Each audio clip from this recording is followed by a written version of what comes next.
Okay. Well, happy Mother's Day. Happy Mother's Day. I've noticed in the church attendance books that Mother's Day is basically the worst attended church service of the year. I'm okay with that. People are hopefully, if they're not here, they're doing something for their mother or being the mother that's having something done for. Either way is fine. That's okay. That's okay. So I'm in favor of people not being here if they're doing something like that. And if you're online and listening, that's okay. Hopefully you're doing something for your mother and saving time by not transporting back and forth to here. So maybe that works. Or you're being attended to, perhaps. Anyway, with that in mind, I want to start with a funny little story I came across on the grand old interweb. It was a mom talking with her 4-year-old daughter. And the little girl, she goes, picks something off the ground and is about to put it into her mouth. And this is what the mother says. This is how the story goes. She says, "I took the item away from her, and I asked her not to do that." My daughter quickly asked, "Why?" I told her, "Because it's been laying outside, and you don't know where it's been. A dog may have licked it. It's dirty. It has germs all over it. You just don't know." And at that point, my daughter looked at me with total admiration and asked, "How do you know all that?" I thought quickly and said, "All moms know this stuff. It's on the mommy test. You have to know it or else they won't let you be a mommy." We walked along in silence for a couple of minutes as my daughter pondered this new information. "Oh, I get it," she beamed. "So if you don't pass the test, you have to be the daddy." Exactly. That's what moms are, right? They're the information hub. They know everything. So today's job for the service today is to exalt the mothers and make them feel appreciated and loved and let them know that they have a special place in our hearts. We wouldn't be here without them, would we? Quite literally, wouldn't be here. So, unfortunately, though, they don't get the credit they deserve. They don't get the appreciation because we just assume they're going to do all these things for us. And we think, oh, well, that's just how life works. They just do these things. But they don't have to do these things. They don't have to be there for us. Because if they don't do it, then all of a sudden, you've got a daddy. Got a daddy. So now I realize that as it's easy to say all these nice things about mothers, not everybody has a good relationship with their mother. So I know that someday, for some people, Mother's Day isn't necessarily a good day. They think, oh, gee, mom wasn't somebody I had a great relationship with. They don't have good memories with their mom. Some of people have a hard time with Mother's Day, and I get that. And despite the qualifications you can put on Mother's Day, saying, well, yeah, so-and-so didn't have a great time with it, I think it's still worth having a Mother's Day themed service. I think it's worthwhile to do because despite all the stumbling blocks, the pitfalls, the broken dreams, the things that didn't turn out so well, there's a lot of things that moms do as far as, soiled diapers, late nights, spoiled plans, stress, as the mom vicariously worries for the child on their behalf, right? The mom, that's what she does. She's like, oh, what about my boy, my girl? It's like, they do a lot, even if it's not always tangible, right? Today we talk about motherhood as a beautiful ideal, even if it's not always manifested into an actual reality. I was talking with a friend this week about how the writings see marriage, and it's this manifestation of love and wisdom, and the woman is carrying the love part, and the man is carrying the wisdom part, and it's the two that come together. And it's this image where motherhood is that idea of the love and the caring and that emotional side of life. That's what the mom's job is. That's what the motherhood is. And it's a We see it in the constant demand for love and caring that is required by children. Think about the little kids and just how much they are a sponge and need that attention. Jen told me years ago about this study she was doing about how infants, just they fail to thrive if they don't have the physical connection, if they don't have that touch. So, and that's what motherhood is. It's that constant, constant giving of attention. Children don't realize how much this stuff is required and needed of them, but it is. And so it's hard when you're constantly being, the mom's constantly putting stuff out and not getting anything back. That's draining. And this is why I think Mother's Day came about, because somebody realized that. Turns out that Mother's Day has been in Australia for 99 years this year. 99 years. It was started by a woman named Janet Hayden in Leichhardt in 1924. And it turns out the story goes that she went to go visit a friend at basically a women's shelter, as a housing for women. And she saw all these lonely and forgotten mothers. So in order to cheer them up, she got support from local kids and local businesses to go in there and cheer them up. And every year thereafter, Miss Hayden kept getting more support from more businesses and more kids, and more people got involved to the point where the mayor of Leichhardt actually got involved in it, and it became a big deal. So apparently the traditional flower for Mother's Day is the chrysanthemum. It's because, it's in bloom this time of year, of course. But apparently, providentially, it also ends in mum. So they say that's why we do it, because it ends in mum. Sure. So when you see the chrysanthemums around, that's why they're doing it. If we look to the scriptures, though, there's not a lot of glamorization of mothers, is there? There's just not. But there are mothers who sacrifice for their own children. All right, we have Moses' mother. There's a decree. We're going to kill the baby boys. And she says, nope, not mine. We're going to give them a chance. Weave a basket, coat it with tar, put them in a river, send the sister after him. We're going to see if we can keep this boy alive. Works out pretty good for Moses. Picked up by an Egyptian princess. That's definitely a happy ending for him. Turns out to be the savior of the people. Miriam, Moses' sister, is later noted that after the crossing of the Red Sea, that she's the one who's leading everybody in song and celebration after the Egyptians have been drowned. Ruth, later in the Old Testament, she's the one who consistently puts God first in her life, and as a result, she becomes the ancestress to King David. So that's how King David's ancestry goes through her, and then on down to Jesus. So she's a big deal. Hannah, you might remember, is Samuel's mother. She couldn't have any children. She goes to her husband and is upset about this, and the husband says, "Well, gee, Hannah, you have me. Isn't that good enough?" "No, it's not good enough, Hannah."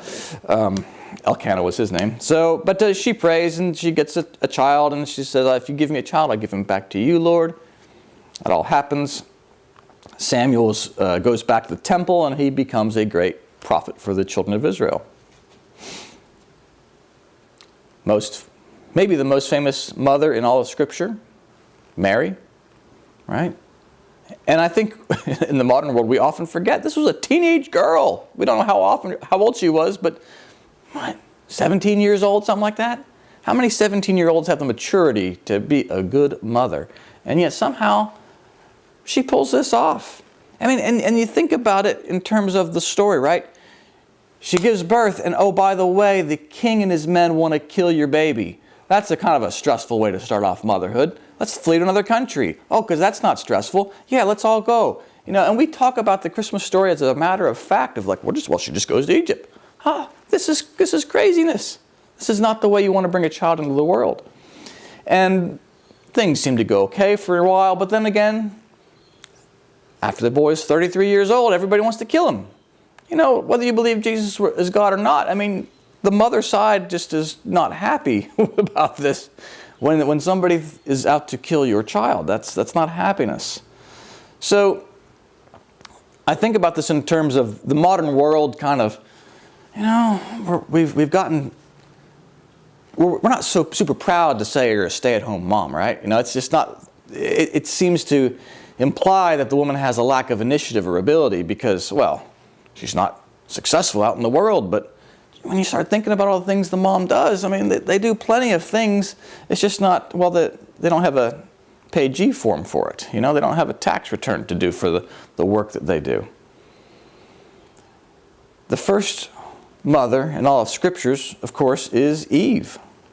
And it says in Genesis chapter 3 that a man called his wife's name Eve because she was the mother of all living things. In the internal sense of that, it's talking about how mothers in particular represent the church. So you've got God the Father, and represents all the teachings and all the truths and knowledge. And the church is the bride, the wife, the mother. And Secrets of Heaven 290 says that she was called the mother of all living things in consequence of possessing faith in the Lord. That's what mothers have, faith in the Lord. It's that faith that when things go bad for their child, they're the ones that come up and give them a hug and say, it'll be all right. It'll be all right. They have that faith. They may not have an answer. But they've got the love and the courage to see it through. The sorry that it didn't work out with your girlfriend. The sorry you didn't get into the school you wanted or didn't get the opportunity you were seeking. Sorry you made that stupid decision. But I love you anyway. That's what mothers do. That's what a good mother does. They love us no matter what. Eve's the mother of all living things. And that's why she has the faith to see us through the bad things. It's that nurturing instinct. True Christianity talks about this a lot in the Fourth Commandment, and it talks about the internal sense of what it means to honor the father and the mother. Number 306, it says, in the spiritual sense, to honor father and mother means reverence and love to God and the church. In this sense, God, who is the Father of all, is meant by Father and by the church, Mother. In heaven's little children and angels, in the heavens, little children and angels know of no other father and no other mother, since they are born anew, and of the Lord through the church. Therefore the Lord says, call no man your father on earth, for one is your Father who is in the heavens. This was said in reference to children and angels in heaven, and not of children and men of the earth. If you scope down a couple of lines, it says that in the spiritual sense, mother means the church, because as a mother on earth nourishes her children with natural food, so does the church nourish her children with spiritual food. And this is why the church is frequently called mother in the Word. So when you think about this, think about how not only your mother is, but think about how your church should be. Your church is supposed to be kind of like a mother. A place where you can go and say, yeah, I messed up. I've fallen short again. I've made some mistakes. But I'm here for your help. I'm here for a hug.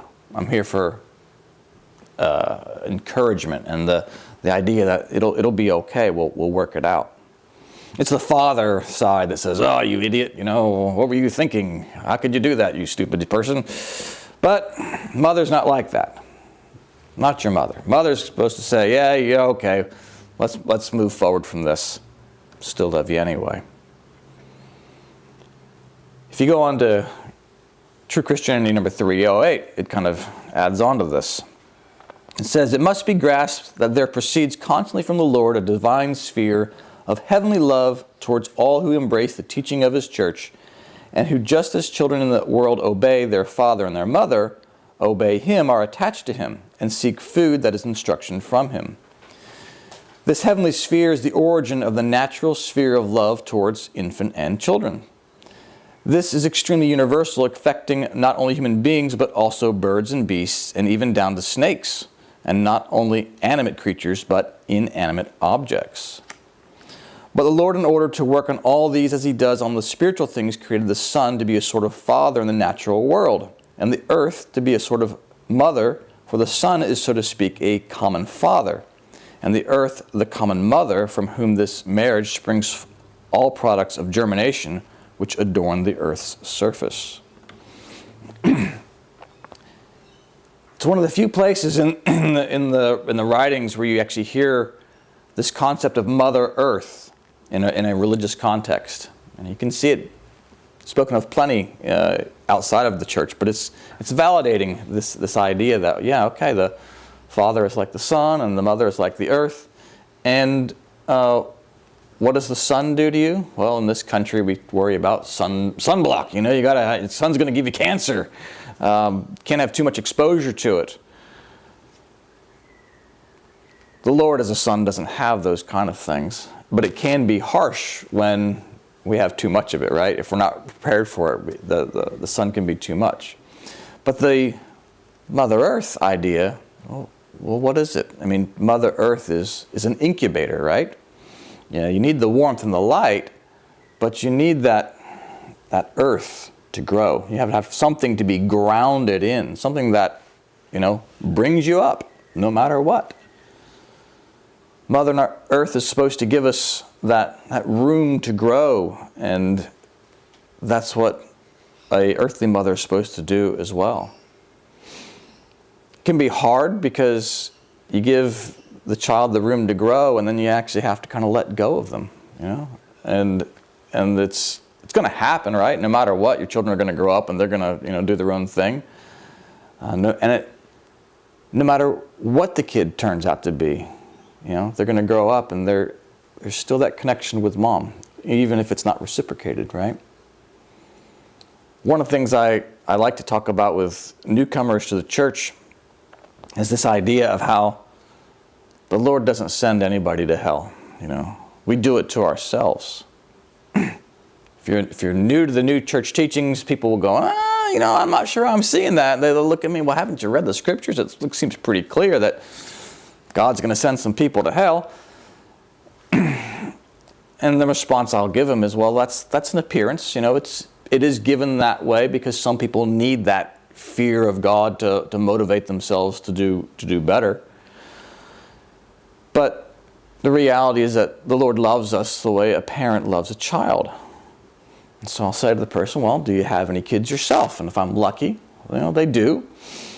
And the money question is, well, is there anything your child can do that you would wish them to hell? Is there anything your child can do that you would want them to suffer eternal torment? And they look at me and they're like, well, no. No, there's nothing little Johnny or little Susie could do that would make me do that. Well, if you can't send your child to hell, can the Lord do it? No. And that's why it's written in Scripture. Isaiah says, can a woman forget her own baby and not love the child she bore? No, she can't. With that in mind, I want to read you this letter I found in an advice column, and it kind of speaks to this issue. You might want to have your tissues handy. It says, here's how the letter goes. It says, I have something I want to talk to you about. I have no solution to this, but I want to let you know that we exist. We are human too, and we hurt with a helplessness that I cannot begin to describe. I belong to a group of people that doesn't even know that it's a group. We have no organization, no meetings, no spokesperson. We don't even know each other. Each of us as individuals are in the back of the closet with the rats and the cockroaches. We may not be different from our neighbors. We look the same, we talk the same, we act the same, but when people learn our secret, they shun us as lepers. We are the parents of criminals. We too love our children. We too tried to bring them up the best way we knew how. We are the visitors. Birthdays, Mother's Day, Christmas, our kids cannot come to us. so we go to them. For some of us, the hurt is so unbearable that we almost give up. Some parents don't visit, don't write, don't acknowledge the living human beings that they bore. But I have not given up on my son, even though the court has. I still cry, I still plead, I still encourage, still pray, and I still love him. I search my memory. Where did I fail him? My son was planned, he was wanted, and was exactly the all-around kid that I had hoped for. I spent time with him, I took him to Sunday school, he played games, he was on the Little League team, and even won a trophy. He may be just one person, but he's mine. There are thousands of them, criminals with ordinary childhoods. We, their parents, were just trying to live ordinary lives. Tomorrow is Mother's Day. My son is running from the police. I don't condone it. I don't try to justify it. But I still love him, and it hurts. I hope you can find room in your heart to accept us. The parents who love the children that society hates.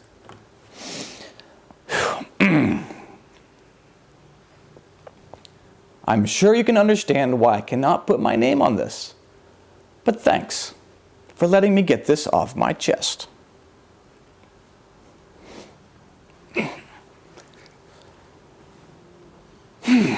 That's a mother's love. King Solomon, the wisest of all the kings, writes in Proverbs, the eye of the mother, the eye that mocks a father and scorns an aged mother will be pecked out by the ravens of the valley and eaten by the vultures. Solomon knew this was a mother's love. Solomon knew that the mother's love is so deep that if you mock the aged mother, this is what you deserve. Symbolically, it means you're blind. You know, no eyes. You can't see what the Lord's love is giving you. You can't love the church, and you can't feel what the mom's trying to give you. Now, I know I'm not perfect. I'm not unrealistic. I know mothers drive us nuts at times. I remember my mother felt like interrogating me. I'd go out for friends, and she'd drive me nuts. Mom, stop it. Stop with all the questions, right? Mothers aren't perfect. They're not infallible. But it is our mothers who make us who we are. Thomas Edison wrote this little paragraph. He says, I did not have my mother long, but she cast an influence which lasted all my life. The good effects of her early training I can never lose. If it had not been for her appreciation and her faith in me at a critical time in my experience, I would have never been an inventor. I was always a careless boy, and with a mother of a different spiritual caliber, I should have turned out badly. But her firmness, her sweetness, her goodness with potent powers kept me in the right path. My mother was the making of me. It's not how much or how powerful my mom was, not how smart my mom was. It was her firmness, her sweetness, her goodness that were the potent powers. I like that. That's what mom is, right? Firm, sweet, good. Not perfect, but she's the making of us. In the end of the New Testament, when Paul's gathering his disciples to go out and spread the gospel, he enlists a man named Timothy, and he encourages Timothy. He says, even though you're not feeling up to the task, Timothy, I am mindful of the sincere faith within you. He says, I'm mindful of it, this faith which was first dwelt in your grandmother Lois and your mother Eunice, and I'm sure that it is in you as well. Paul understood that our mothers make us. It's their sweetness, it's their kindness, it's their goodness that makes us. And that's why Mother's Day is a good day, to thank Mom for everything she's done and continues to do, no matter where they are. Amen. So, I know that I have reflective music in the order service, but it's not actually there. So, I'm going to say, Cliff, can you bring forth the offertory?